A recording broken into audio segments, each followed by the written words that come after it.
Good morning, students. Today's topic is glycogen metabolism, in which we are studying glycogen synthesis, that is glycogenesis, and glycogen breakdown, that is glycogenolysis. First, we study glycogen synthesis, that is glycogenesis. Whenever there is a word genesis, it means synthesis, and lysis means breakdown. So definition of glycogenesis is synthesis of glycogen from glucose is called as glycogenesis. Site, it takes place in the cytoplasm of liver cell and skeletal muscles. This pathway generally occurs in post-meal state of the body. That means when the glucose level inside the cell is high, then cell try to convert that glucose into storage form, and glycogen is one of the storage form of carbohydrate in animals. So the cell will convert the extra glucose which is present inside the cell after meal into glycogen for future use. So this pathway occurs in post-meal state. So this is the pathway. So in the post-meal state, the glucose is converted into glucose 6-phosphate with the help of enzyme hexokinase, just like glycolysis with the help of ATP. Now this glucose 6-phosphate undergoes mutation by the shift of inorganic phosphate from 6th carbon to the first carbon to form glucose 1-phosphate, and with the help of enzyme mutase. Now this glucose 1-phosphate then combines with a nucleotide UTP, uridine triphosphate, and the enzyme UDP glucose phosphorylase transfers this glucose to the nucleotide to form UDP glucose. Here 1-phosphate from UTP is removed to form UDP, and another phosphate from glucose is removed, and the 2 phosphate bonds are removed in the form of pyrophosphate. So in this way UDP glucose is formed. Now this UDP glucose is also called as active glucose. Now the next enzyme, glycogen synthase, transfers a glucose from UDP glucose to the glycogen primer. Glycogen primer is a low molecular weight protein present inside the cell in a post-meal state.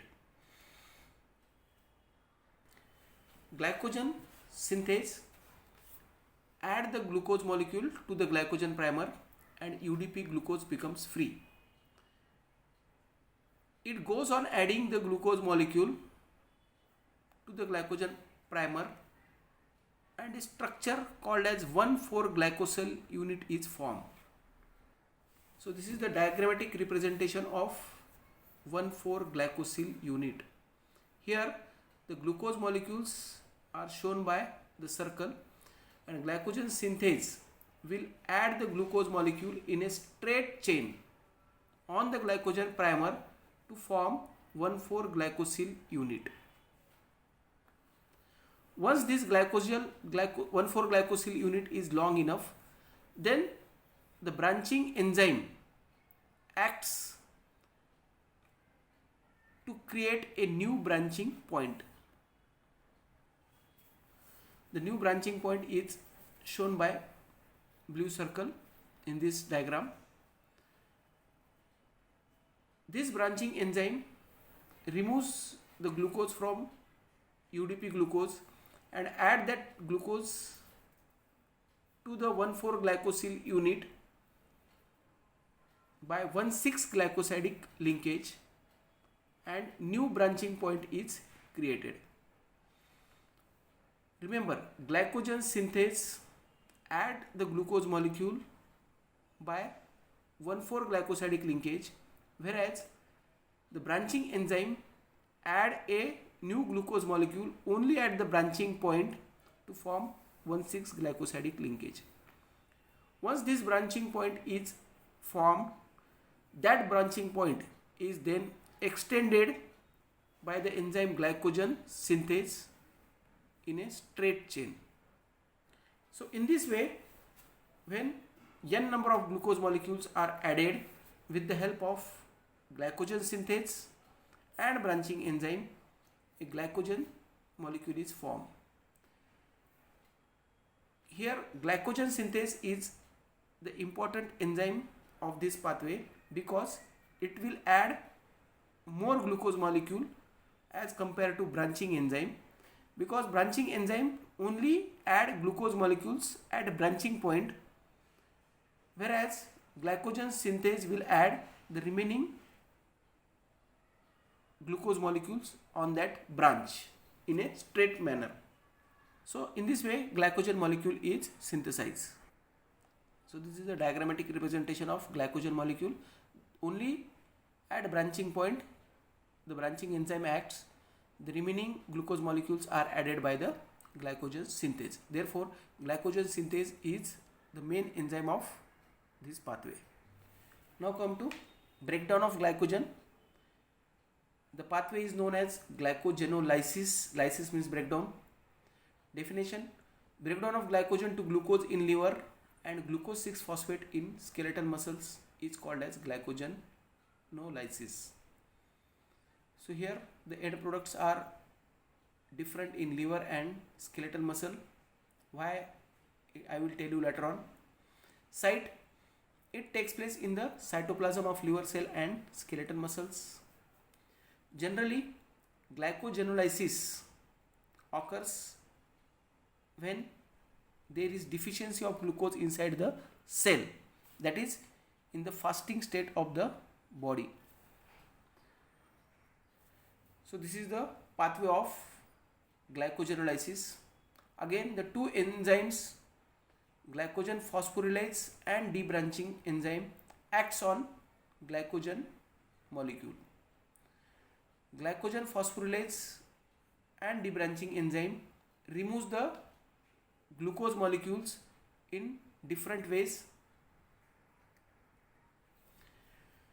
Glycogen phosphorylase removes the glucose molecules which are present in a straight chain, that means attached by 1,4-glycosidic linkage,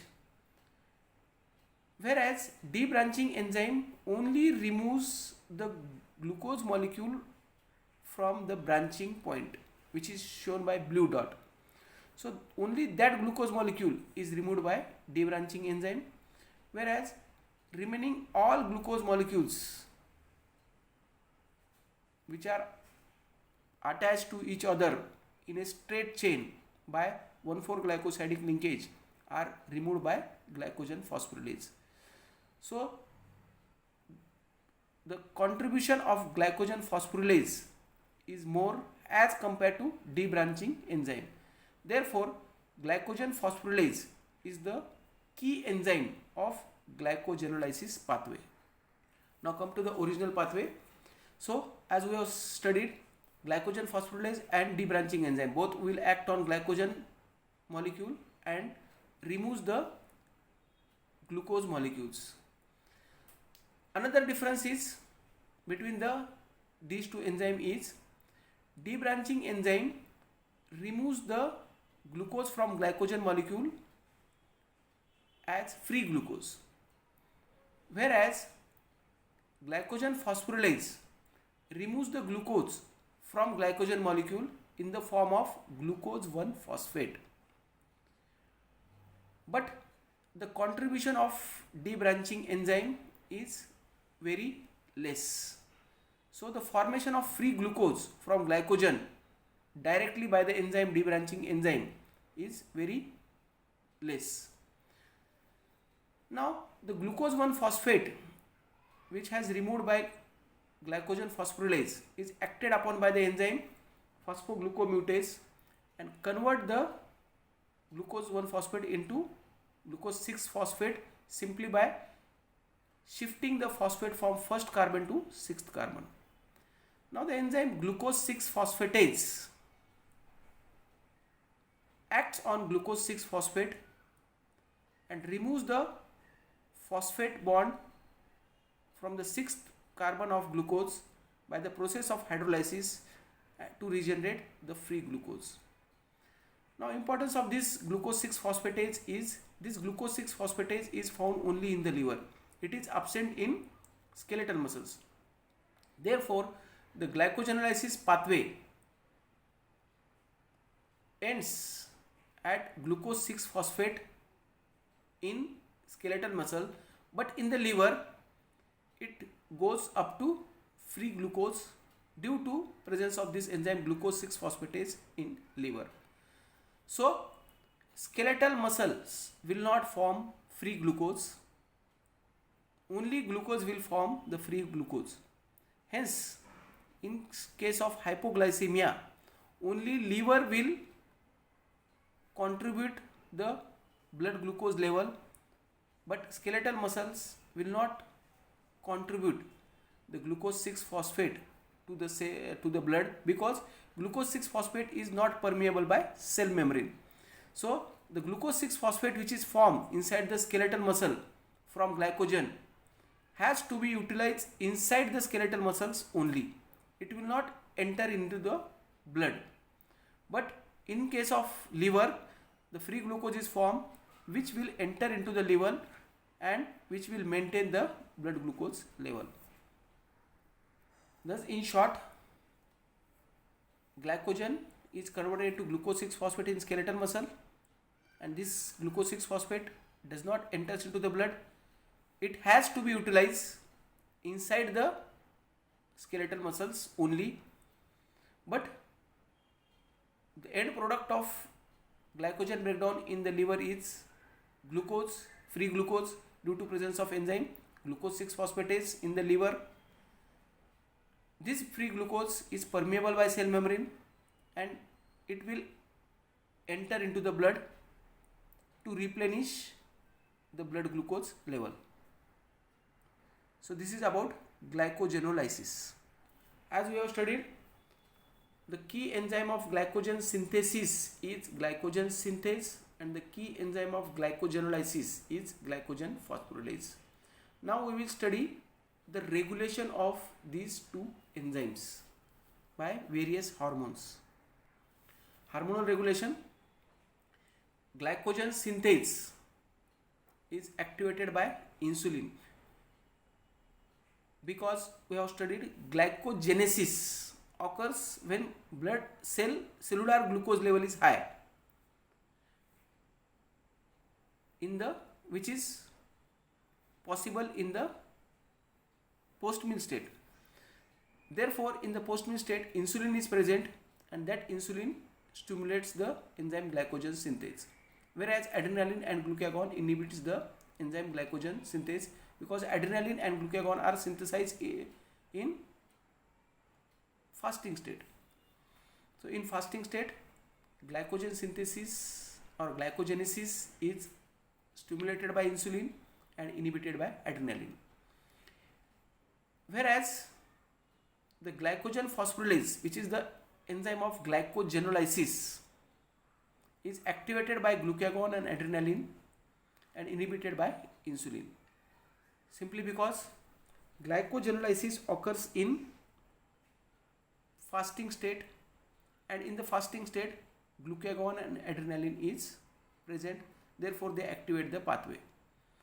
In the post-meal state, the glucose is high inside the cell, so the cell doesn't want more glucose contributed by glycogenolysis, therefore insulin inhibits the process of glycogenolysis. Now we will see the detail of mechanism how this glucagon and adrenaline inhibits glycogen synthase. So this is the mechanism, diagrammatic representation, how glucagon and adrenaline inhibits glycogen synthase. Here I have draw a cell membrane. On the outer side of the cell membrane I have shown receptors, and on the inner side of the cell membrane I have shown a G protein made up of 3 subunits alpha, beta and gamma. To the alpha subunit of G protein, GTP is attached. So when all these three subunits are together, then that G protein is inactive. But when the hormone adrenaline and glucagon are synthesized in the body, these hormones attach to the receptors present outside the cell. This is because adrenaline and glucagon are hydrophilic hormones. Therefore, they will not travel across the cell membrane to enter inside the cell. Hence, they have extracellular receptors and they bind with this receptor. When the hormone receptor complex is formed outside the cell, then the G protein get activated. The alpha subunit of G protein along with GTP get detached from the remaining two subunits, and this alpha subunit then binds with the enzyme adenyl cyclase which is present inside the cytoplasm. Then that adenyl cyclase get activated and it converts the ATP into cyclic AMP. So cyclic AMP is formed when adrenaline and glucagon is synthesized in the body. And now this cyclic AMP act as a secondary messenger of these hormones and it performs the various activities inside the cell. So cyclic AMP is formed inside the cell. Now one more enzyme, kinase, which is very important for glycogen metabolism, is present inside the cell. It has 4 subunits. 2 subunits are called as catalytic subunits denoted by C in this slide, and 2 subunits are called regulatory subunits denoted by R. Catalytic subunits are responsible for various reactions, whereas regulatory subunits inhibits the catalytic subunits. Therefore, when regulatory subunits binds with the catalytic subunits, the enzyme is inactive. So when the cyclic AMP is available inside the cytoplasm, this cyclic AMP binds with the regulatory subunits of this enzyme kinase. Hence, the catalytic subunit becomes free and the enzyme kinase becomes active. So remember here, the tetramer of kinase is inactive and the dimer of kinase is active form of enzyme. Once this dimer form of kinase is formed, which consists of mainly catalytic subunits, now this enzyme kinase acts on the enzyme glycogen synthase and causes phosphorylation of this enzyme glycogen synthase with the help of inorganic phosphate from ATP. On phosphorylation, the glycogen synthase becomes inactive. In this way, the adrenaline and glucagon inhibits the enzyme glycogen synthase.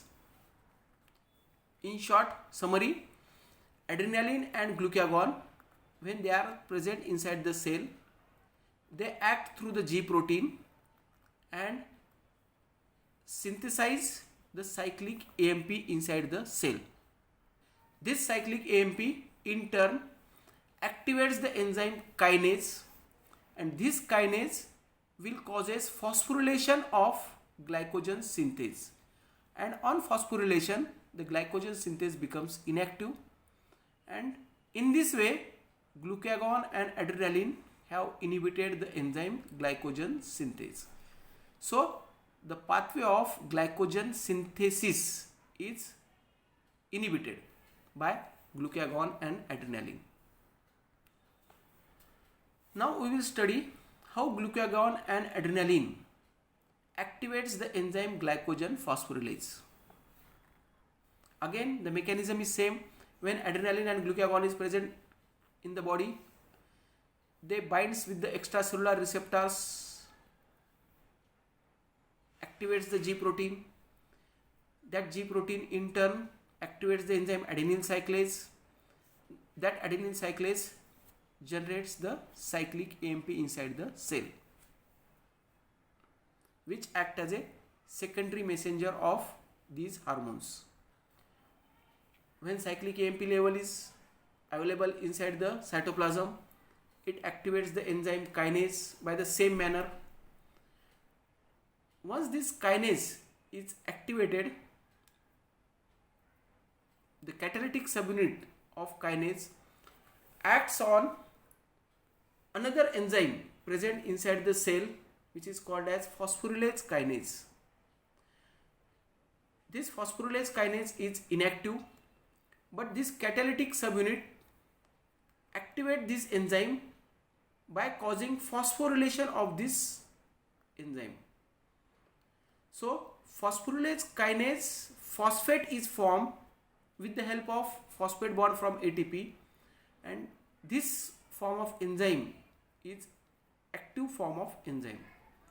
Now this phosphorylase kinase phosphate, after activation, acts on the enzyme of glycogen breakdown pathway, that is glycogen phosphorylase. It causes phosphorylation of this enzyme glycogen phosphorylase, and after phosphorylation the enzyme glycogen phosphorylase becomes active. The mechanism is same. Once this glycogen phosphorylase is activated, it causes breakdown of glycogen to glucose or glucose 6 phosphate. So in this way, glucagon and adrenaline stimulates glycogen phosphorylase. In short summary, the mechanism: adrenaline and glucagon, when present inside the cell, binds on the cell surface receptor, activates the G protein, which activates the adenyl cyclase, and this adenyl cyclase increases the cyclic AMP level inside the cell, which is a secondary messenger of this hormone.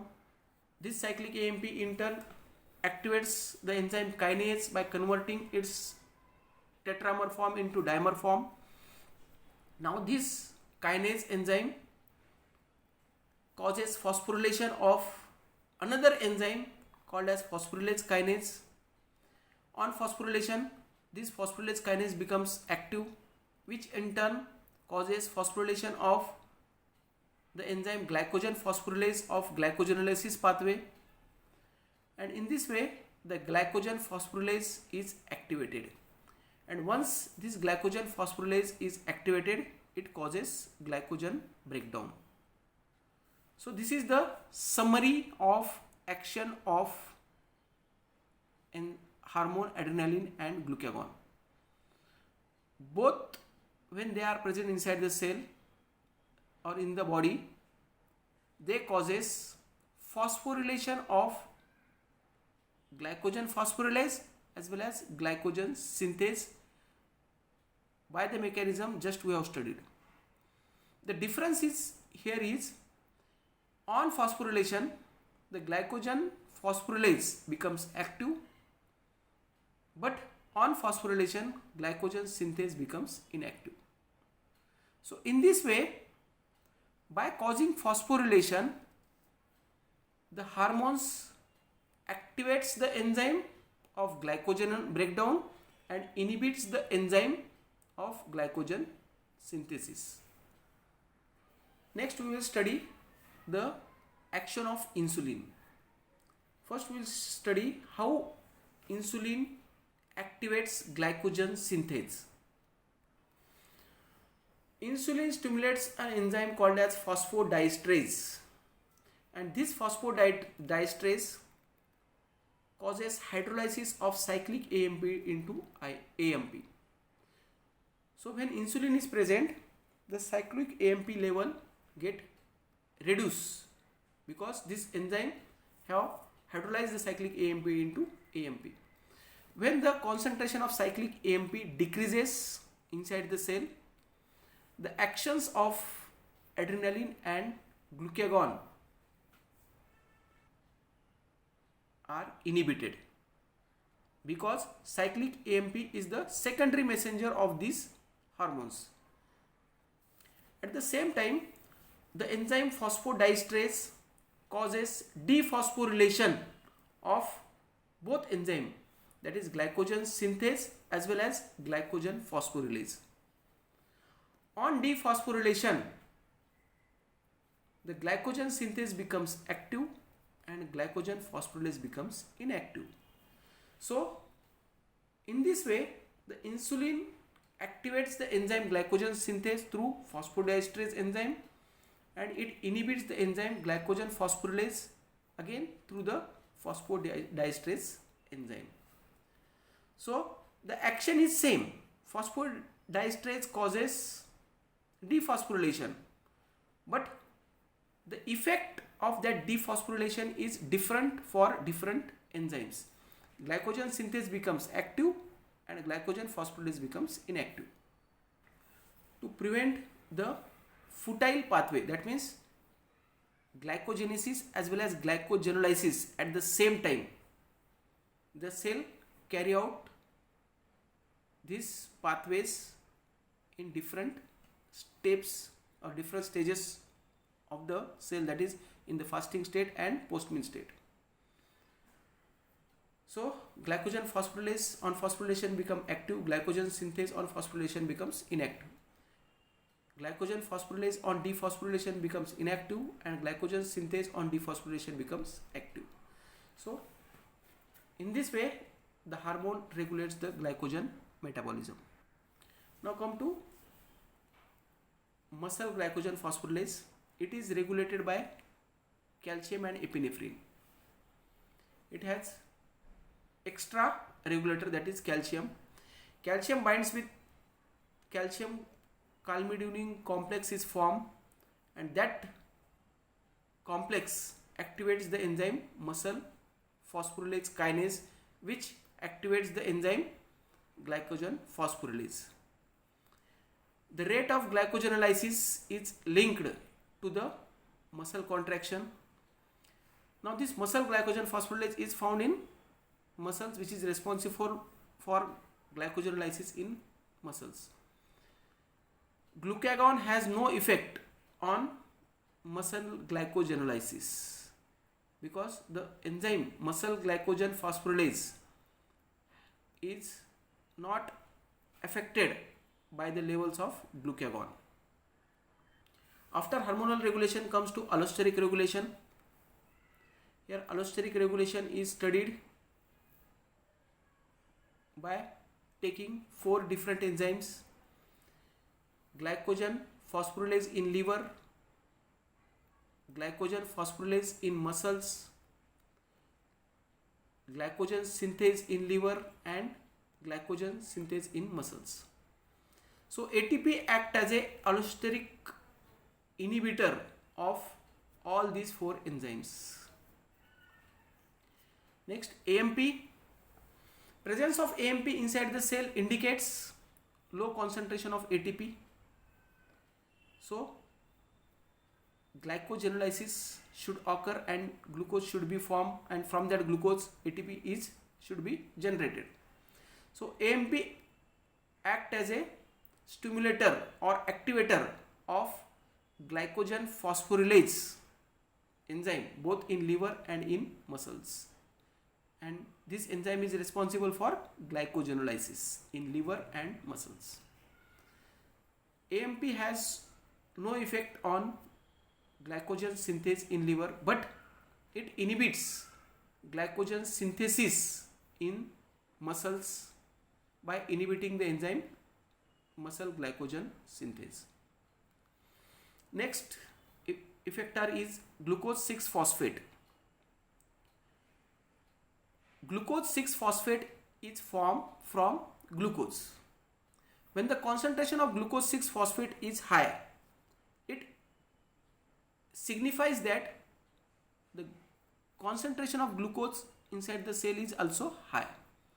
So at that point, cell does not want glycogenolysis. Cell want to convert that glucose into glycogen.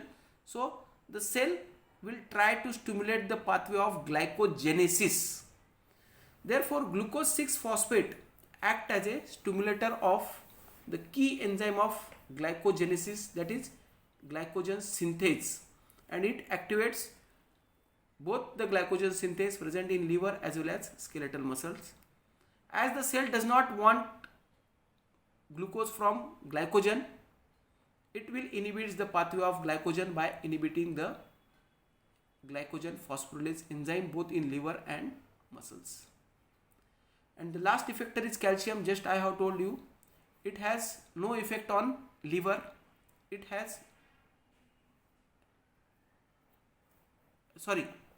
no effect on glycogen synthesis. It has effect only on glycogen breakdown, that is glycogenolysis. So it will activates the enzyme glycogen phosphorylase both in liver as well as in the muscles.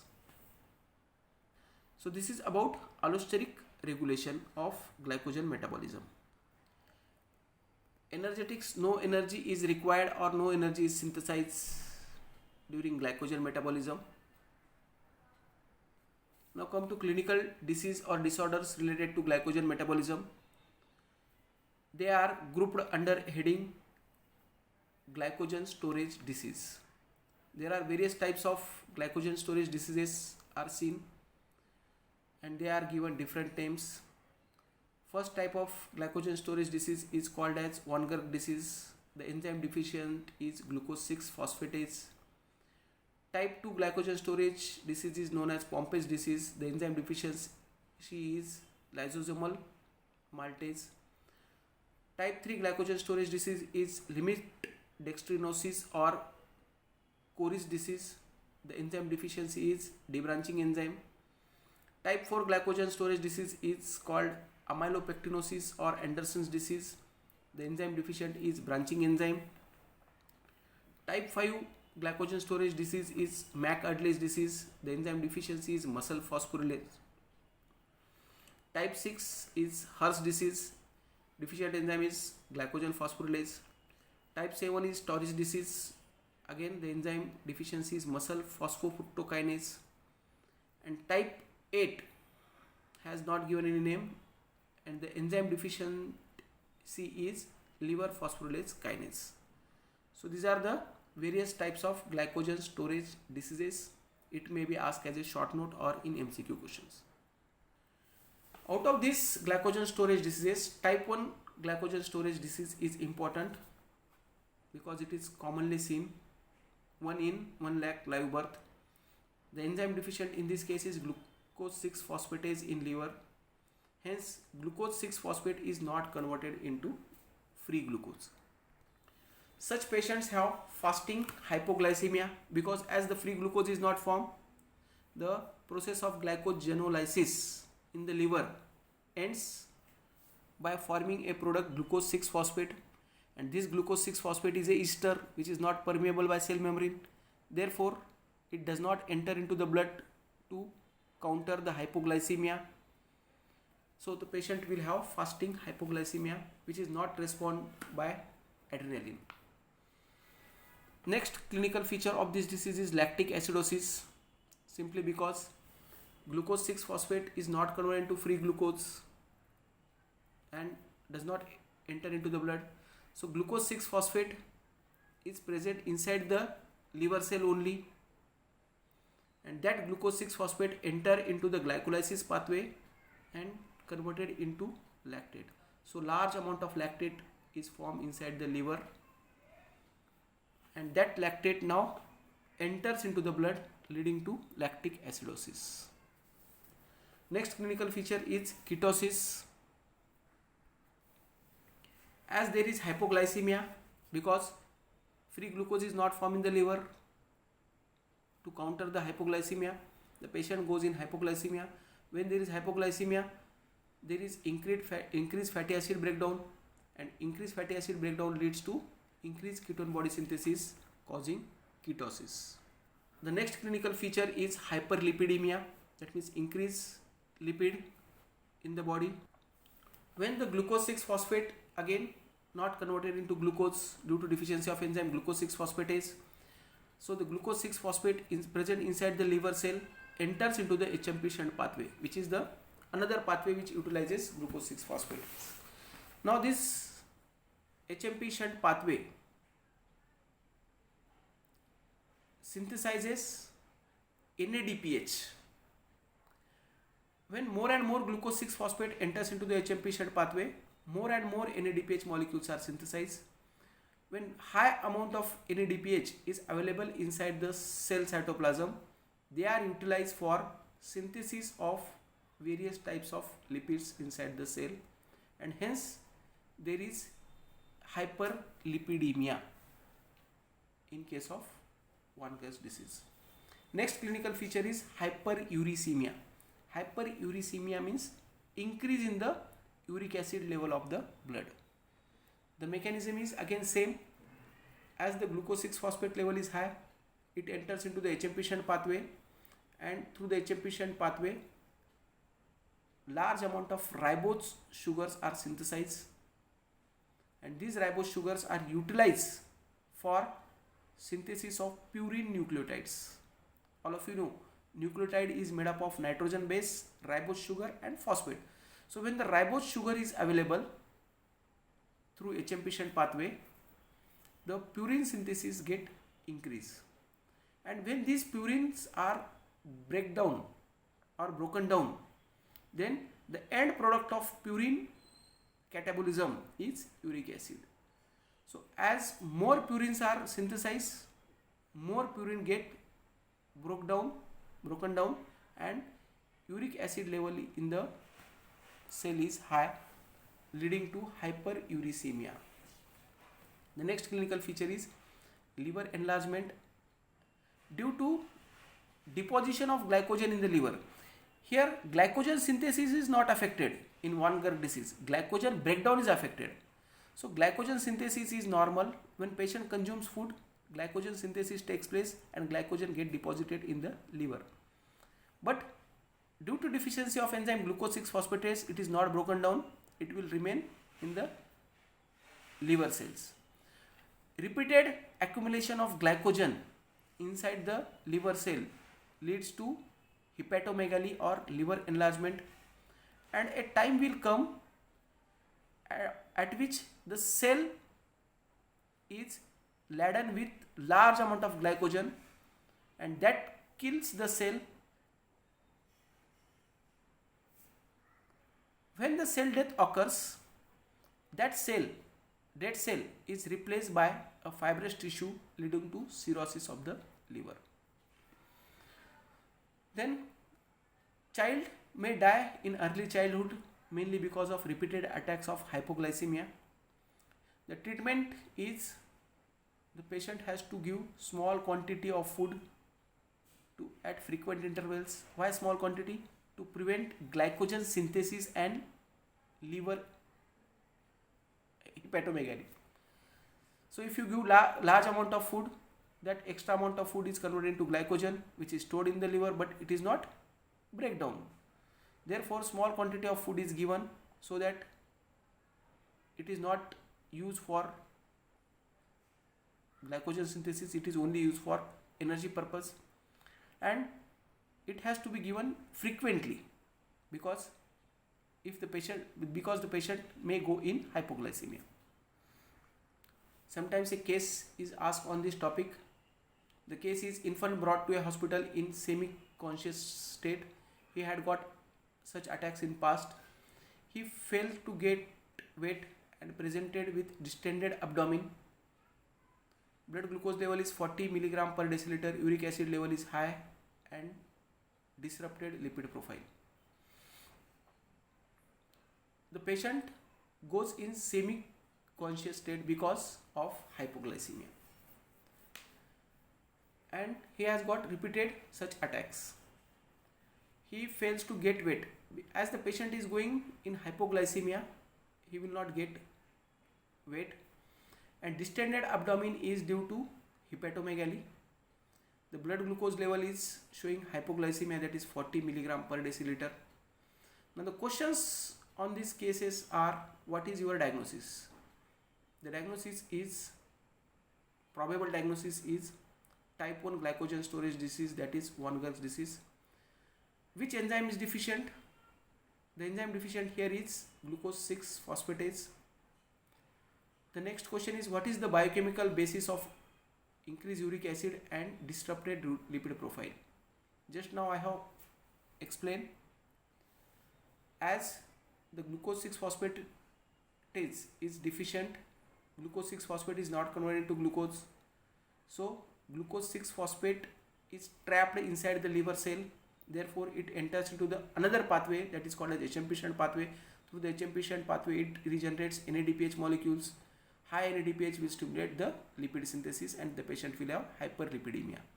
Similarly, HMP shunt pathway also regenerate ribose sugars, which will stimulate purine synthesis. As the synthesis of purine increases, its breakdown is also increased, and the end product of purine breakdown is uric acid. Therefore patient will have hyperuricemia. Suggest the treatment and prognosis. The treatment, just now I have told you, small quantity of food should be given at frequent interval. And come to the prognosis. Prognosis of the patient is very bad and the child will die in his early age. So this is about the glycogen metabolism pathway regulation clinical disorders. Thank you very much.